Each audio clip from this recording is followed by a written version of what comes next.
Young hero Bellamkonda Sai Srinivas, Anupama Parameswaran ప్రధాన పాత్రల్లో నటించిన హారర్ థ్రిల్లర్ కిష్కింధపురి.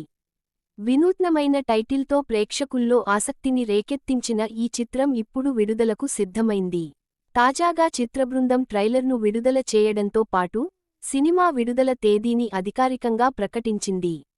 ఈ సినిమా ఈ నెల 12న ప్రేక్షకుల ముందుకు రానుంది. తాజాగా విడుదలైన ఈ ట్రైలర్ సినిమాపై అంచనాలను మరింత పెంచింది. ఉత్కంఠభరితమైన సన్నివేశాలు, భయానకమైన విజువల్స్తో ట్రైలర్ ఆకట్టుకుంటోంది. ముఖ్యంగా ట్రైలర్ చివర్లో అనుపమ పరమేశ్వరన్ భయపెట్టే లుక్లో కనిపించడం సినిమాపై ఆసక్తిని పెంచుతోంది. బెల్లంకొండ తన పవర్ఫుల్ నటనతో మరోసారి మెప్పించబోతున్నారని ట్రైలర్ చూస్తే అర్థమవుతోంది. ఈ చిత్రానికి కౌశిక్ పెగళ్లపాటి దర్శకత్వం వహిస్తున్నారు. ఇదిలా ఉండగా కిష్కింధపురి సినిమా సెన్సార్ కార్యక్రమాలను కూడా పూర్తి చేసుకుంది. చిత్రంలోని తీవ్రమైన హారర్ సన్నివేశాల కారణంగా సెన్సార్ బోర్డు ఈ సినిమాకు ఏ సర్టిఫికేట్ జారీ చేసింది. సినిమా రన్టైమ్ 2 గంటల 5 నిమిషాలుగా ఖరారు చేశారు.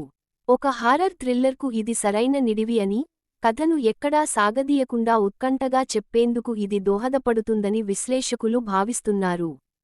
ప్రముఖ నిర్మాణ సంస్థ షైన్ స్క్రీన్స్ బ్యానర్పై సాహు గారపాటి ఈ చిత్రాన్ని నిర్మిస్తున్నారు. చైతన్ భరద్వాజ్ అందిస్తున్న సంగీతం, నేపథ్య సంగీతం సినిమాలోని హారర్ మూడ్ను మరింత పెంచుతుందని చిత్రబృందం ధీమా వ్యక్తం చేస్తోంది. ఇప్పటికే టీజర్, ట్రైలర్తో మంచి బజ్ క్రియేట్ చేసిన కిష్కింధపురి థియేటర్లలో ప్రేక్షకులకు ఎలాంటి అనుభూతిని ఇస్తుందో చూడాలి.